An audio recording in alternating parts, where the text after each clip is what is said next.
morning everyone. তোমালোকক কৈছিলো মই অন্ধবিশ্বাস আৰু কুসংস্কাৰ এই লেসনটো ভালদৰে তোমালোকক দুবাৰ মান পঢ়িবলৈ নিশ্চয় পঢ়ি আহিছা কৰক। গতিকে আমি প্ৰথমতে অন্ধবিশ্বাস আৰু কুসংস্কাৰ এই প্ৰবন্ধটিৰ লিখকজনৰ পৰিচয় আমি জানো আহা। অন্ধবিশ্বাস আৰু কুসংস্কাৰ লিখকৰ পৰিচয়। লিখক হৈছে জয়ন্ত মাধৱ বৰা। তেখেতে জন্মগ্ৰহণ কৰিছিল 1960 চনৰ ডিব্ৰুগড়ৰ দেৰগাঁৱত। তেওঁ এজন পদাৰ্থ বিজ্ঞানত স্নাতকোত্তৰ ডিগ্ৰীধাৰী আছিল।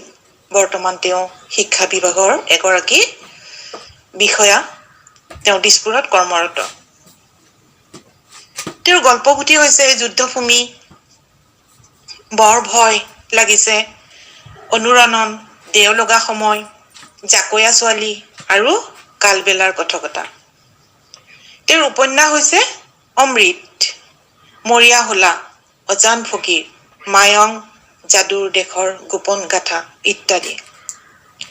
2017 চনত মৰিয়া হোলা উপন্যাসৰ বাবে তেওঁ সাহিত্য অকাডেমি বঁটা লাভ কৰে।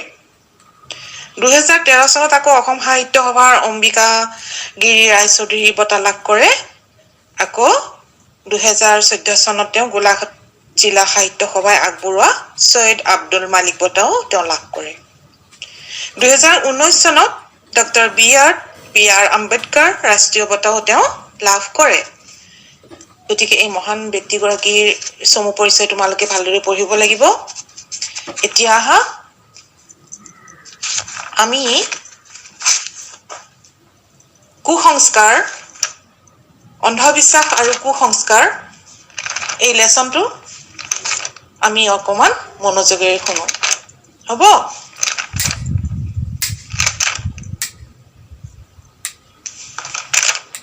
এই অন্ধবিশ্বাস আৰু কুসংস্কাৰ পৃথিৱীৰ আটাইতকৈ গধুৰ বোজা।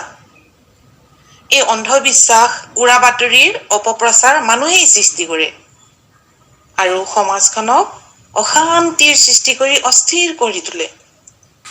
যেনেদৰে দূষিত বায়ু, পানী, বিশৃংখল শব্দ, মাটি প্ৰদূষণে আমাৰ চৌপাশৰ পৰিৱেশ প্ৰদূষিত কৰে, তেনেদৰে সুস্থ জীৱনত অগ্ৰগতি লাভ কৰিবলৈ এই কুসংস্কাৰে সমাজত বাধা প্ৰদান কৰি আহিছে। কিছুমান নীতি নিয়মৰ ক্ষেত্ৰতো সেই একেই ব্যৱস্থা। ইয়াক বৈজ্ঞানিক পদ্ধতিৰে আমি মানিব লাগে।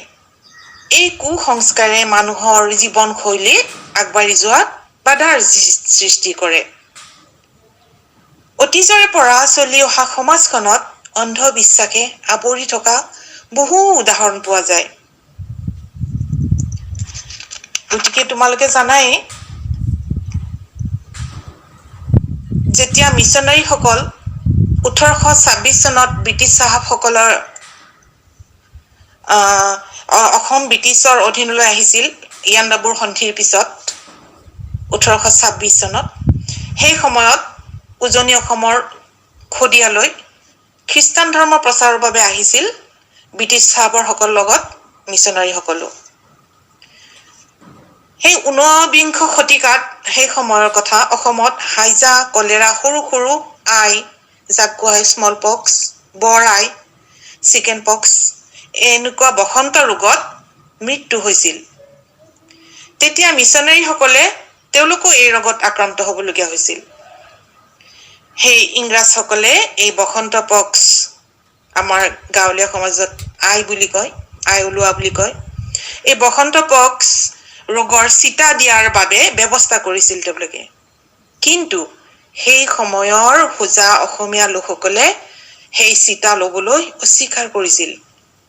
তেওঁলোকৰ মতে তেওঁলোকে ভাবি লৈছিল এইবোৰ আদিভৌতিক শক্তিৰ প্ৰভাৱৰ সৃষ্টি হোৱা বুলি। তেওঁলোকে এই অন্ধবিশ্বাসৰ বশৱৰ্তী হৈছিল। তেওঁলোকে কি কৰিছিল? তন্ত্ৰ মন্ত্ৰৰ সহায় লৈছিল। তেওঁলোকে বেজৰ পানী খাইছিল। কিন্তু সেই বেজৰ পানী খাই মানুহবোৰ বেছিকৈহে মৃত্যুমুখত পৰিছিল। এই বিজ্ঞানসন্মতভাৱে প্ৰস্তুত কৰা ঔষধ খালেহে যে ৰোগৰ পৰা মুক্তি পাব পাৰি বা সুফল পাব পাৰি, সেই কথা তেওঁলোকৰ মনলৈ অহা নাছিল। তেওঁলোকৰ মনলৈ কেৱল এই অন্ধবিশ্বাসেই সেই ধাৰণাৰেই তেওঁলোকে অন্ধবিশ্বাস লৈ তেওঁলোকে বহি আছিল। আচলতে এই কুসংস্কাৰে সমাজ উন্নতি পথত আগবাঢ়ি যোৱাত বাধা প্ৰদান কৰে। সেয়েহে এই কুসংস্কাৰ আদৰণীয় নহয়। সময়ৰ লগত দৌৰাৰ পৰিৱৰ্তে জীৱনটোক পিছুৱাইহে লৈ আহিব পাৰে। এয়া শিক্ষাৰ অভাৱৰ বাবেই নহয়, জ্ঞানৰো অভাৱ। জ্ঞানৰ অভাৱৰ বাবেহে মানুহ কুসংস্কাৰ, অন্ধবিশ্বাসৰ বশৱৰ্তী হৈ পৰে আৰু আৱেগক নিয়ন্ত্ৰণ কৰিব নোৱাৰে। আৱেগক কি কৰিব নোৱাৰে? এই অন্ধবিশ্বাসৰ বলি হৈ আৱেগক নিয়ন্ত্ৰণ কৰি ৰাখিব নোৱাৰা হয়। আজি এই সমাজত 73.18% মানুহেই শিক্ষিত লোক। এই 73.18% এচাম মানুহ শিক্ষিত হোৱাৰ পিছতো জ্ঞানৰ অভাৱ হৈছে। কাৰণ আনুষ্ঠানিক শিক্ষাৰে শিক্ষিত হলেও মানুহক জ্ঞানী বুলিব নোৱাৰি। বৰঞ্চ আজিৰ পৰা বহু আগতেই আনুষ্ঠানিক শিক্ষাৰে শিক্ষিত নোহোৱা লোকো আমাৰ সমাজত আধুনিক চিন্তাধাৰাৰে বিজ্ঞানসন্মত চিন্তা আজিও প্ৰাসংগিক আৰু মানৱ সমাজৰ বাবে সেয়া হিতকৰ প্ৰমাণিত হৈছে। শংকৰদেৱৰ বৈষ্ণৱ দৰ্শনৰ মূল মন্ত্ৰই আছিল কি? মানৱতা। যি দৰ্শন আজিও বন্দিত, অৰ্থাৎ সেই দৰ্শন আজিও পূজনীয়। সেয়া অদূৰ ভৱিষ্যতলৈও পূজনীয় হৈ থাকিব, বন্দিত হৈ থাকিব। মন দি শুনিবা তোমালোকে। কিন্তু বৰ্তমান যুগৰ উন্মুক্ত ভোগবাদে অৰ্থাৎ উচ্চ আকাংক্ষাই মানুহক বশৱৰ্তী হৈ প্ৰকৃত চিন্তা, প্ৰকৃত জ্ঞান হেৰুৱাই পেলাইছে। সেই লোক কৃচ্ছক সাধনাৰ পৰা আঁতৰি সস্তীয়া আনন্দত উপভোগ কৰিব লাগিছে। এয়া ভোগ বিলাসৰহে আনন্দ। দ্বিতীয়তে কি হৈছে? সমাজখনত বিশৃংখলতাৰ পৰিৱেশ। অপ্ৰীতিকৰ পৰিস্থিতিৰ সৃষ্টি হোৱা অমানৱীয় কাৰ্যকলাপ এইবোৰ সংঘটিত হৈছে। ইয়াৰ অন্যতম কাৰণ হৈছে মানুহৰ অনিয়ন্ত্ৰিত আৱেগ। ইয়াৰ মূল কাৰণ হৈছে অধ্যয়নৰ অভাৱ, অৰ্থাৎ অধ্যয়ন বিমুখতা।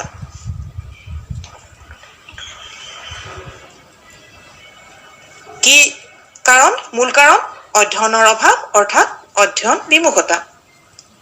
আচলতে প্ৰতিটো কথাই সন্মতিসূচক দৃষ্টিভংগীৰে, ইতিবাচক দৃষ্টিৰেহে চাব লাগে। আজিৰ প্ৰায় মানুহে প্ৰতিটো সমস্যা গভীৰ দৃষ্টিভংগীৰে নেচায়, নেতিবাচক দৃষ্টিভংগীৰেহে চায়। অৰ্থাৎ ঋণাত্মক দৃষ্টিভংগীৰে সকলো কথাবোৰ তেওঁলোকে লয়। তাৰোপৰি নেতৃস্থানীয় ব্যক্তিসকলে সমাজ এখনক ভালদৰে পৰিচালনা কৰিবলৈ দায়িত্ব দিয়ে। কিন্তু তেওঁলোকে নিজৰ স্বাৰ্থ লাভৰ বাবে ঋণাত্মক অৰ্থাৎ নেতিবাচকভাৱে কাম কৰে। এয়া সমাজৰ বাবে ভয়ংকৰ ক্ষতিকাৰক দেই।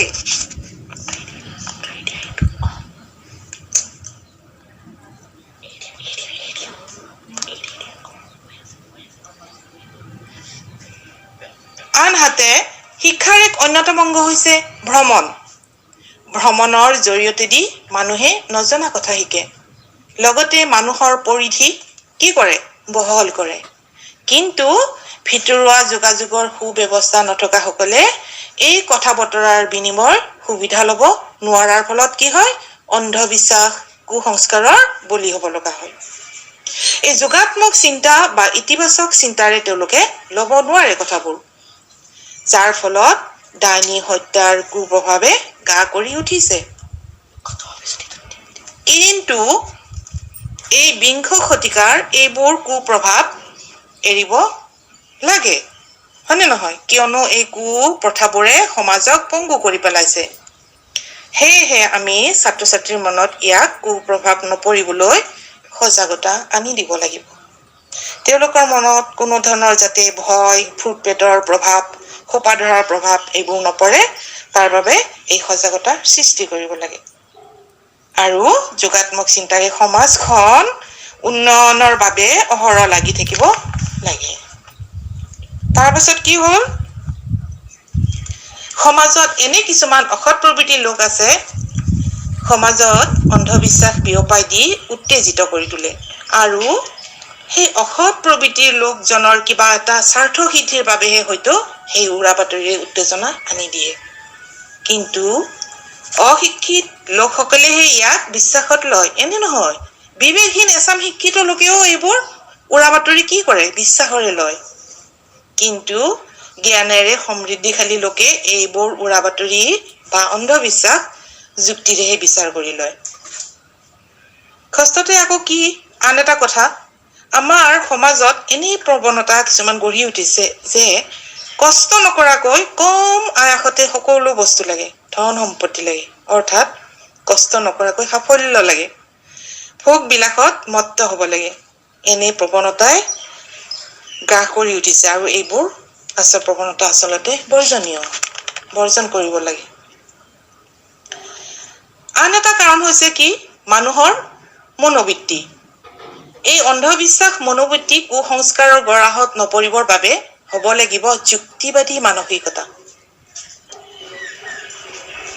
এই বিজ্ঞান যুগত এই বিজ্ঞান সংস্কৃতি, বিজ্ঞান সভ্যতা এটা জীৱন ধাৰণৰ এটা প্ৰণালী হিচাপে গঢ়ি তুলিব লাগিব আৰু দৈনন্দিন জীৱনৰ প্ৰতিটো খোজত বিজ্ঞানৰ আৱশ্যকতা প্ৰয়োজন আছে।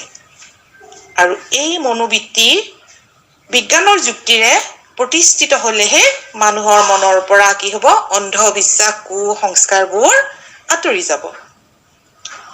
সেইবাবে ছাত্ৰ ছাত্ৰীৰ মনত ইয়াৰ সজাগতা সৃষ্টি কৰিব লাগিব, যাতে এনে যখিনী বুঢ়া ডাঙৰীয়াৰ ভয়, ভূত প্ৰেতৰ ভ্ৰান্ত ধাৰণা, এই সকলোবোৰ নানি এইবোৰ মানৱীয় দৃষ্টিভংগীৰে বৈজ্ঞানিক চিন্তাধাৰাৰে আগবাঢ়ি যাব পাৰে, সেয়া সজাগতা আগবঢ়াব লাগিব। লগতে ধৰ্ম, জাত, কুল এইবোৰ সমাজত জটিল সমস্যাৰ সৃষ্টি কৰিব নোৱাৰে, এই ধাৰণা তেওঁলোকৰ মনত আনি দিব লাগিব।